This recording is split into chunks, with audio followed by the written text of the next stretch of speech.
예, 안녕하십니까. 스마트 경영연구소장 김유열입니다. 이렇게 돼서 너무 반갑고요. 오늘이 2024년 1월 1일 날이죠. 아마 첫날인 것 같습니다. 올해도 건강하시고 새해 복 많이 받으십시오. 예, 우리 대표님들 복 많이 받으시고요. 오늘 제가 첫날 이렇게 온 이유는 계속적으로 제가 귀농여지도를 좀 올리고 있는데, 작년에 제가 귀농기초센터, 지금은 이제 그린로드라고 하죠. 거기서 이제 좀 귀농 여지도에 대해서 귀농 기촌인들을 대상으로 강의를 많이 했었어요. 강의를 하다 보니까 이게 좀 시간은 2시간 내지 한 3시간도 안 되는 시간 주더라고요. 너무 짧아가지고 제가 전달을 좀 못 해드리는 부분도 있고 또 많은 노하우가 있는데 시간이 굉장히 짧더라고요. 그래서 이제 어쨌든 좀 아쉽게 생각하다가 이 유튜브를 통해서 한번 우리 대표님들한테 이런 중요한 내용들을 좀 전달을 해드리면 어떨까 쪼개가지고, 그래서 한 15분 정도씩 쪼개가지고 이렇게 항목별로 올리고 있는데, 오늘이 지금 7회차입니다.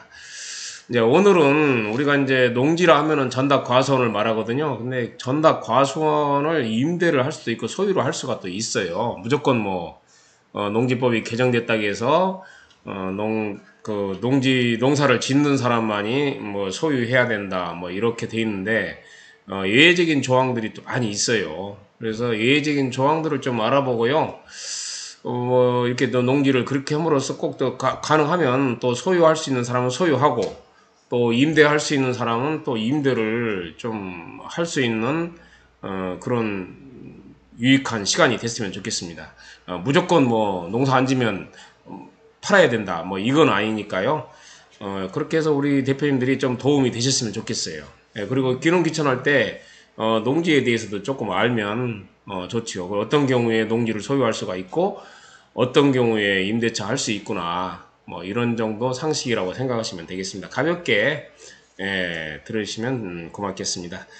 그러면 PPT를 중심으로 한번 알아보도록 할게요. 자, 오늘 주제가 전답 과수원을 선자. 농촌에서는 또 선자라고 그래요. 선자. 선자를 내줄 수가 있냐, 농지 임대차를 해줄 수가 있냐, 이거죠. 그런데 이렇게 법으로 좀 정해놓기도 하고 그랬어요.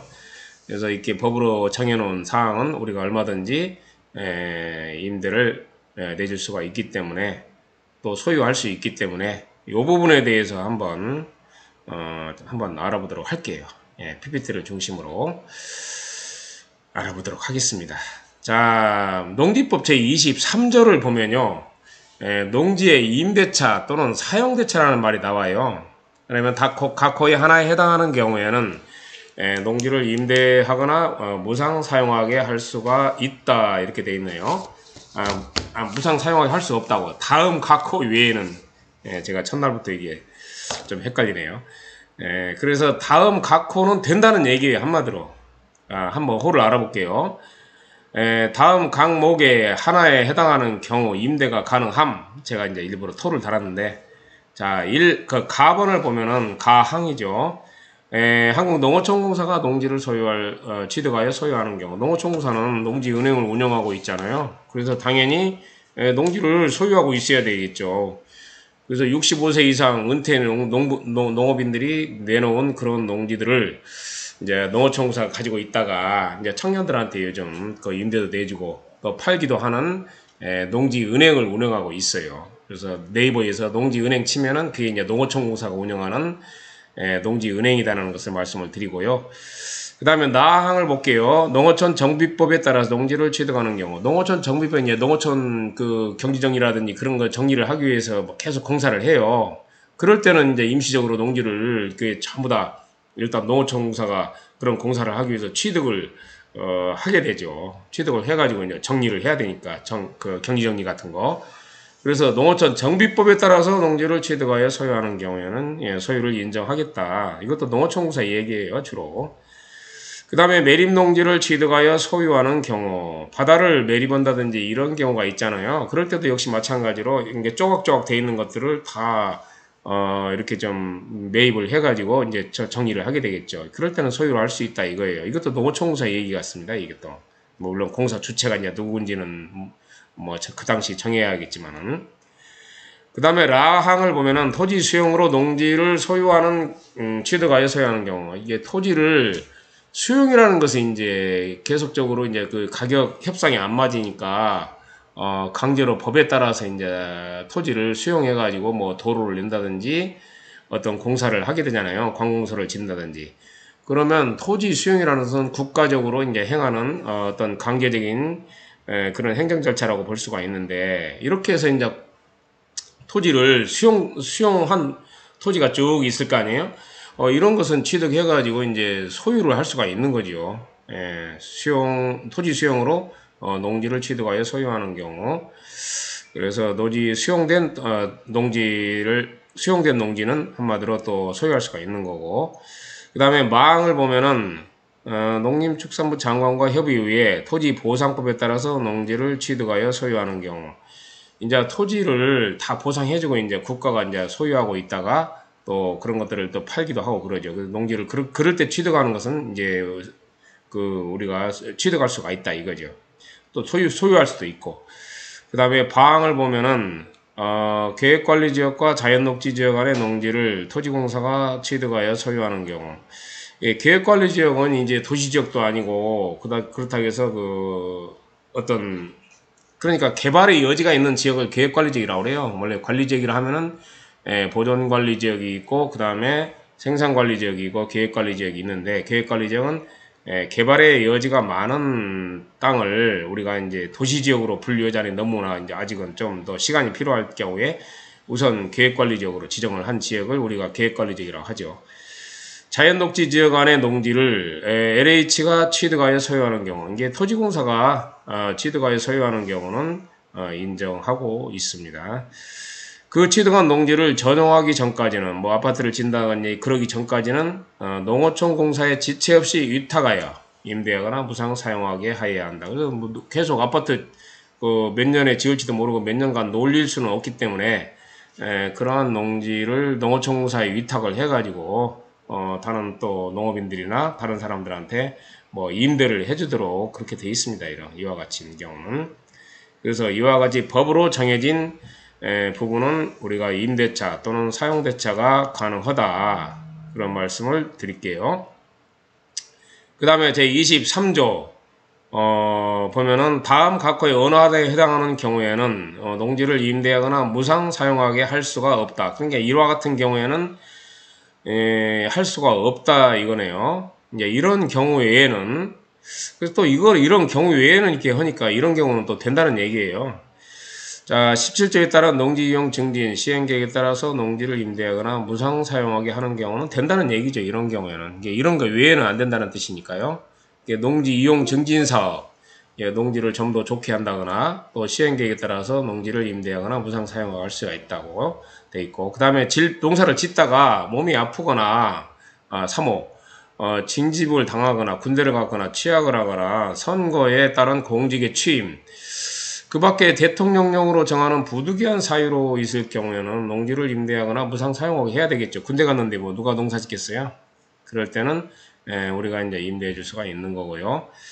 그 다음에 60세 이상인 사람으로서 이게 중요하더라고요. 저도 60세가 넘었는데 60세가 넘은 사람은 대통령령으로 정하는 사람이 소유하고 있는 농지 중에서 자기의 농업경영에 이용한 기간이 5년이 넘은 농지를 임대하거나 무상 사용하게 할 수가 있다. 60세 이상은 한마디로 5년 이상 농사를 지면 이제 다른 사람한테 또 임대를 해줄 수가 있어요. 그래서 5년 이상 농사를 짓는 사람은 60세 이상은 또 저기를 할 수가 있죠. 농지연금을 우리가 또 신청할 수가 있어요. 그래서 5년 이상 농사를 짓고 60세 이상이면은 농지연금을 신청할 수가 있다. 1200평 논 한 필지 정도 하면은 한 38만원 정도 나오더라고요. 그래서 돌아가실 때까지 농지연금을 받고 나중에 이제 20년, 30년 후에는 상속받은 사람이 이제 또 갚아야 돼요. 그 부분은. 보통 2% 이자로 고정금리로 하기 때문에 그렇게 비싼 이자는 아니고 우선 당장은 연금식으로 지급받을 수가 있습니다. 농지연금이라고 하죠. 그거보다. 그래서 농지연금에 대한 그런 관심도도 굉장히 높더라고요. 자, 다음으로 한번 볼게요. 5호. 제6조 1항에 따라 소유하고 있는 농지를 주말 체험 영농을 하려는 자에게 임대하거나 무상하게 사용하는 경우에는 임대차가 가능하다. 업으로 하는 자에게 해야 된다. 이것은 무슨 말이냐면요. 우리가 이제 주말 체험 영농이라 하면은 그 비진흥 지역에 농지를 우리가 이제 임대차를 내줄 수가 있거든요. 예, 지능 지역이 있고 비지능 지역이 있다겠잖아요. 그러면 비지능 지역에 있는 그 농지를 300평 미만을 이제 그 도시민들에게 임대해줘 가지고 이제 그분들이 그 농사를 체험을 하게 하는 거를 주말 체험 영농이라고 하잖아요. 300평 미만. 지능 지역까지 옛날에는 뭐 됐었는데 지금은 비지능 지역밖에 안 되더라고요. 그래서 비지능 지역의 농지를 임대차를 하는데 아무 도시민들에게 뭐 이렇게 임대해 줄 수 있는 게 아니라 여기 보시면은 그것을 주말 체험 영농을 업으로 하는 자에게 이런 말이 나와요. 그래서 주말 체험 영농을 가지고 이제 그것을 이제 기반 조성해 가지고 깨끗하게 이렇게 정리를 한 다음에 도시민들에게 다시 임대를 해줄 수 있는 사람을 업으로 하는 자라고 하거든요. 이제 그런 사람들한테만 해주는 거지 일반인한테는 안 되고 또 그렇습니다. 업으로 하는 자에게만 임대를 해줄 수가 있다는 얘기고요. 이거 이해가죠? 법인이 주말 체험 1000제곱미터 미만 농지에 체험 영농을 활용한다. 가능한 일인가요? 그러면 이제 이것은 봐봐요. 이게 법인은 가능한 일이 아니고 그 다음에 1000제곱미터면 이제 300평이죠. 우리가 이제 개인한테만 가능한데 개인 중에서도 이렇게 업자에게만 가능한 일이다. 주말 체험 영농을 업으로 하는 자에게만 가능한 일이다. 그 말씀을 좀 드리고 싶습니다. 자, 그 다음에요. 농지의 임대차 또는 사용대차 다음 각 호의 어느 하나에 해당하는 경우 외에는 임대할 수 없다. 이렇게 되어 있는데 또 계속 나오래요. 6호 제6조 1항에 따라서 임대하거나 농어촌 공사는 당연히 되는 거고요. 7호 또 다음 각 목의 어느 하나에 해당하는 농지를 농어촌 공사나 그 밖에 대통령령으로 정하는 자에게는 임대하거나 무상 사용하게 할 수가 있다. 이렇게 되어 있네요. 자, 상속으로 농지를 취득한 사람으로서 나오죠. 그러니까 우리 대표님들 상속으로 이제 농지를 취득한 사람은 1만 제곱미터 그러니까 3000평까지는 소유할 수가 있고 또 임대할 수가 있습니다. 그 다음에 대통령으로 정하는 기간 동안 이게 8년이더라고요. 자격 기간이 8년 이상인 분이 이제 농사를 안 짓고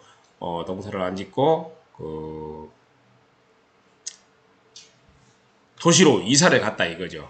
그러면 이건 8년 동안 농사를 짓느라고 고생도 했고 또 추억이 농사에 대한 추억이 많이 있는 분이기 때문에 이렇게 8년 이상 농사를 지은 자경을 한 분들에게는 농지를 3000평까지는 또 소유할 수가 있고 또 임대할 수도 있습니다.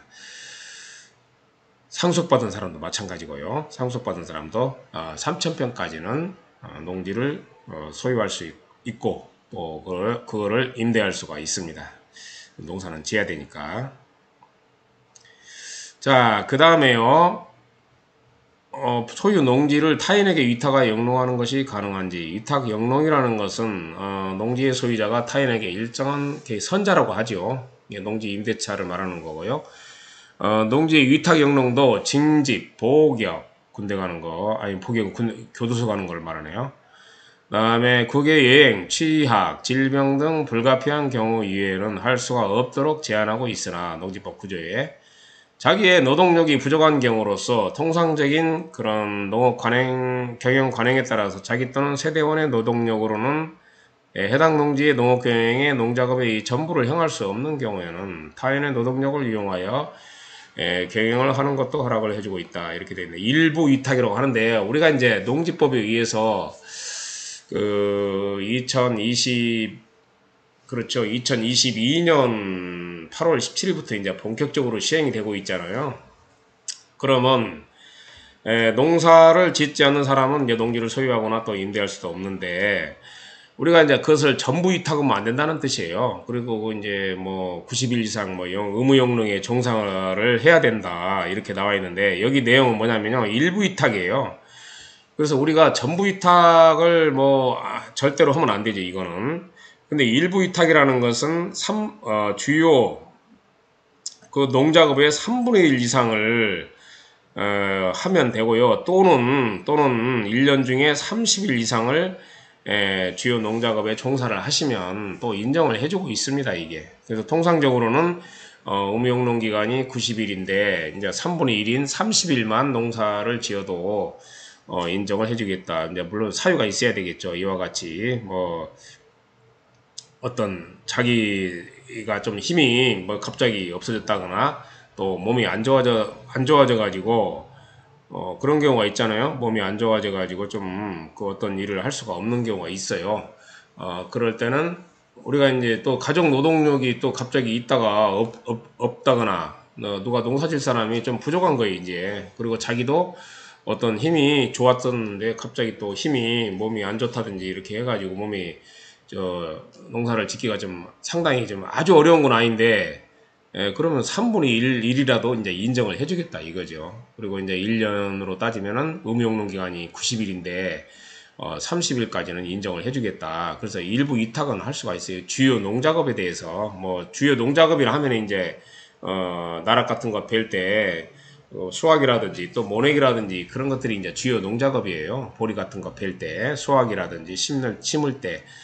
그러면 그런 주요 농작업에 이제 참여는 해야 되겠죠. 전부 위탁하면 안 되니까 절대로. 그런 이야기를 여기서 하고 있습니다. 그런 것도 농기법에서 인정을 해주겠다. 그 다음에 농지 위탁 경영은 노동력 부족 등 부득이한 경우에만 허용을 하겠다. 일부 위탁은 그러니까 전부 위탁은 절대로 안 되고요. 전부 위탁은 불가피한 경우에만 허용을 하고 있죠. 뭐 징집이라든지 군대 갔으니까 이제 당연히 이럴 경우에는 뭐 팔으라 하지 말고 농지를 소유할 수는 있대. 또 교도소를 갔다든지 일시적으로, 그 다음에 국외 여행을 한다든지 뭐 취약을 한다든지 질병, 암이 걸렸다든지 이런 식으로 한 경우에는 또 전부 위탁 사유가 돼요. 근데 일부 위탁은 이제 농업인이 자기의 노동력이 부족한 경우에요. 그래서 일부 위탁도 허용을 하고 있으니까요. 우리 대표님들이 이런 일부 위탁 제도도 좀 이용을 좀 하면 어쩔까 싶습니다.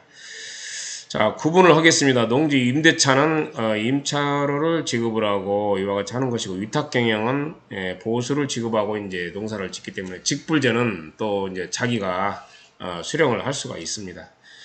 자, 농지 임대차하고 위탁 경영의 같은 점은 농지 소유자가 직접 농사를 짓지 않는다는 거고요.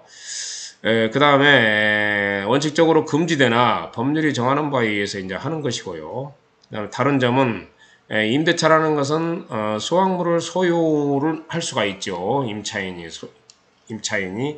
그러니까 이제 그 선자를 받은 사람, 소유자가 갖는 게 아니라 임차인이 수확물은 가져가는 것이다. 근데 이제 이거는 일부 위탁은 위탁 경영이 있죠. 군대를 가거나 뭐 교도소를 가거나 또 국외 여행을 가거나 어쩔 수 없이 하는 전부 위탁을 할 수 있잖아요. 이런 경우와 그 다음에 일부 위탁을 할 경우에는 수확물은 이제 그 임차인이 안 가져가고 농지 소유자가 가져간다, 그런 뜻입니다. 그럼 직불지도 탈 수가 있는 거죠. 이와 같은 경우는. 그 다음에 농지 사용 수익권은 임차인이 가져간다. 그렇죠. 그러니까 직불지도 여기서 타는 거죠. 농지 임대차는. 그러나 위탁 경영이라는 것은 농지 사용하고 수익권 이런 것은 소유자가 가져간다. 그래서 이 직불지도 소유자가 타는 거예요, 이건. 그 다음에 농지 임대차는 임차인의 농업 경영으로 임차인이 농업인이죠. 그리고 소유자는 농업인이 아닌 거죠. 근데 이제 일부 위탁을 할 경우에는 농지 소유자가 이제 농업 경영인으로 인정을 받습니다. 이런 경우 그렇게 차이가 있습니다. 임대차하고 위탁 경영은 분명히 차이가 있다. 그리고 전부 위탁은 이렇게 법적으로 딱 정해진 사유가 있어야 되고요. 뭐 군대를 가거나 교도소를 갔거나 아니면 국외 여행을 한다거나 이러한 그 증빙이 돼야 돼요. 그럴 때에는 이제 전부 위탁을 허용을 하는 것이고, 그 다음에 그렇지 않을 경우에는 3분의 1까지 이제 농작업의 3분의 1은 자기가 해야 되고, 또 30일 이상 농사를 또 30일 이상만 농사를 진다면은 일부 이탁도 허용을 해주겠다 이제 그런 뜻이죠. 그래서 말씀을 좀 드렸고요. 자, 그 다음에 농지 취득 자격 증명을 발급받아야 농지를 취득할 수 있는 경우를 이렇게 나오네요. 근데 여기는 뭐 이렇게 말은 많은데 우리가 이제 농지라는 것은 그래요. 농지를 이렇게 매입하기 위해서는 읍면 동장으로부터 농지 취득 자격 증명서를 발급받아야 돼요. 그러면 이제 그 면직원이 현장을 가가지고 농업을 농지로 돼 있어야 되겠죠. 농지로 안 돼 있으면 안 돼요. 그러면 농지 전용을 하고 있는 거를 해주면 안 되기 때문에 농지로 돼 있는 거를 확인하고 이제 농지 취득 자격 증명을 띄워주게 돼 있죠. 이제 합당하면 300평 이상 뭐 쭉 기준은 있습니다. 그런 내용이에요 지금. 그래서 농지 취득 자격 증명이 있어야 농지를 취득할 수가 있고 상당히 강화됐어요. 요즘은 뭐 재직자는 뭐 또 재직증명서 띄워와야 되고 뭐 통작거리가 어느 정도 맞아야 되고 서울 사람이 뭐 수백 킬로 떨어진 데 농지를 구입한다 하면 농지 취득 자격 증명을 발급이 안 됩니다. 이와 같은 경우. 그래서 실제로 농사를 지을 수 있는 사람이 농지를 취득하는가 확인하는 절차라고 보시면 돼요. 농지 취득 자격 증명서를 발급받아야 이제 등기가 날 수가 있습니다. 자, 그래서 그 내용을 한번 잠깐 알아보도록 할게요. 여기서는 이제 그런 내용들이고요. 중요한 것은 어디냐면요. 여기 나오네요. 보통 이제 전답 과수원 같은 경우는 이제 300평 이상 농지를 매입할 때 농지 취득 자격 증명서를 발급받아야 되고요. 그 다음에 곤충을 하고자 하시는 분들은 이제 165제곱미터 이상 농지를 매입하면 또 농지 취득 자격 증명이 있어야 돼요. 그리고 이제 고정실, 온실, 버섯재배사, 비닐하우스를 하고자 하는 분들은 이제 100평 이상만 농지를 구입을 해도 이제 농지 취득 자격 증명이 필요하다. 이런 내용만 기억을 하시면 될 것 같습니다. 나머지는 이 자료를 참고하시면 될 것 같아요.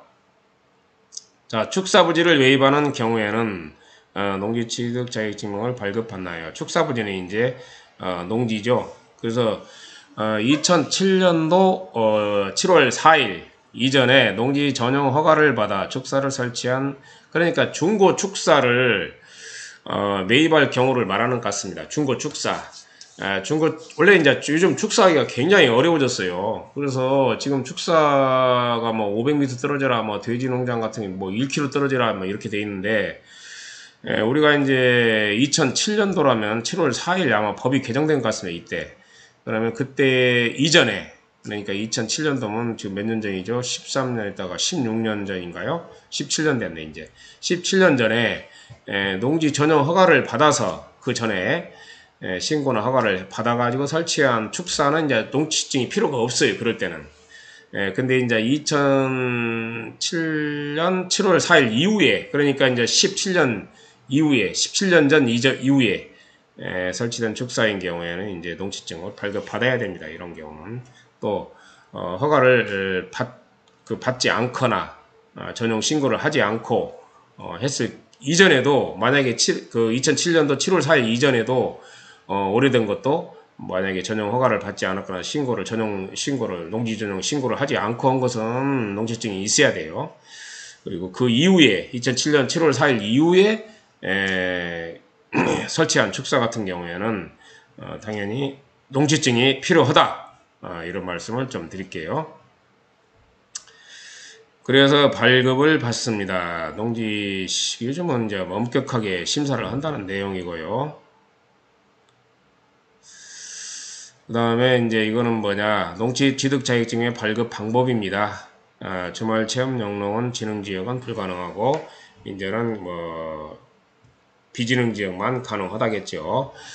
그 다음에 농업 경영을 위해 해야 되고요. 뭐 시험 실습 연구를 할 수 있는 사람, 농지 전용 허가받은 사람, 이와 같은 사람이 이제 농지증을 발급받아야 됩니다. 그래서 발급 방법은 불법 농지냐, 영농 여건 분리 농지냐, 외국인 농지 취득이냐, 경매 농지냐, 지분 취득, 축사 취득이냐, 이렇게 지분 취득은 약정서 위치도까지 나와야 돼요. 그래서 엄격하게 심사를 하겠다. 그런 내용이고요. 그 다음에 농지법에서 임대차가 허용되는 농지의 정리입니다. 그래서 이와 같은 경우 우리가 이제 아까 말씀드린 내용들이 쭉 나오는데 주로 많이 이제 사용되는 말들을 또 써놓은 것 같습니다. 여기에. 자, 1항부터 한번 정리를 하자면은 이렇습니다. 농지법 시행 96년 1월 1일 이전부터 소유하고 있는 농지, 이제 임대차가 허용되는 경우네요.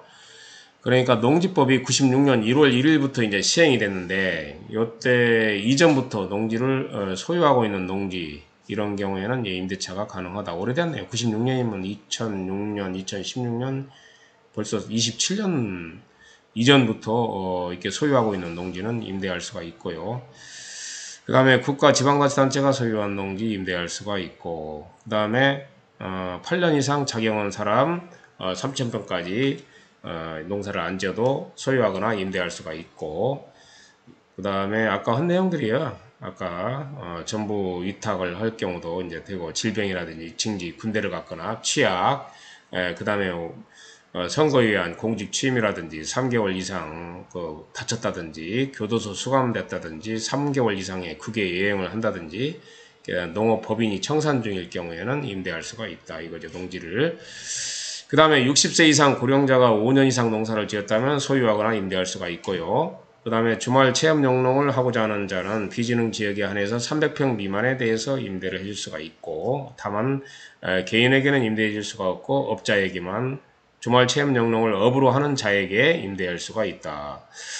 그 다음에 이거 뭐냐, 도시지역 내 주거, 상업, 공업지역의 및 도시계획 시설 안의 농지, 농림축산식품부 장관과 농지 전용에 관한 협의를 거쳐 지정된 계획관리 지역 안의 농지, 이런 것들은 또 임대할 수가 있네요. 도시지역 안에 있는 것들. 그 다음에 영농요건 분리농지 같은 거, 시장 군수가 고시한 영농요건 분리농지는 이제 2만 제곱미터까지 소유할 수가 있는데 임대할 수가 있습니다. 이것도 임대해 줄 수가 있습니다. 12가지 정리를 간단하게 좀 해드렸습니다. 자, 농지의 임대, 농지 임대차, 사용대차, 다음 각호의 어느 하나에 대한 경우에는 농지를 임대할 수가 없다.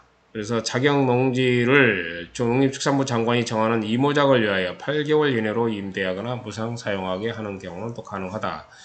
그러니까 이제 자기가 농지를 이제 작용을 하고 있는데, 이제 보리 같은 것이 이제 이모작이잖아요. 그러면 이제 보리 농사를 자기가 짓기 싫어.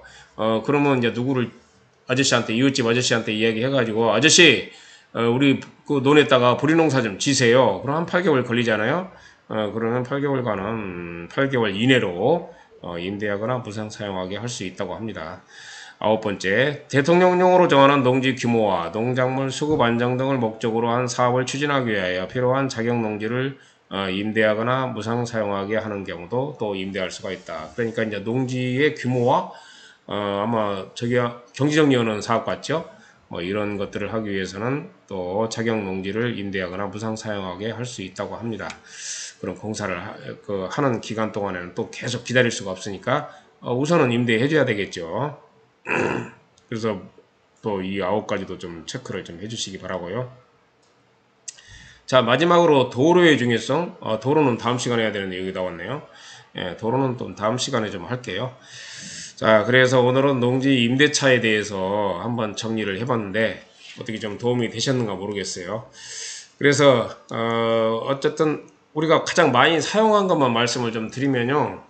농지 임대차는 60세 이상인 분들이 5년 이상 농사를 지었을 경우에는 이제 농지연금도 신청할 수가 있고, 농사를 더 이상 안 짓고, 또 이제 월 얼마씩 받고 이제 임대 소유하면서 임대해 줄 수가 있고, 그 다음에 이제 또 60세 이상이 뭐 농지연금을 안 타더라도 5년 이상만 농사를 지었다면은 우리 대표님들이 농지를 임대하거나 소유할 수가 있다.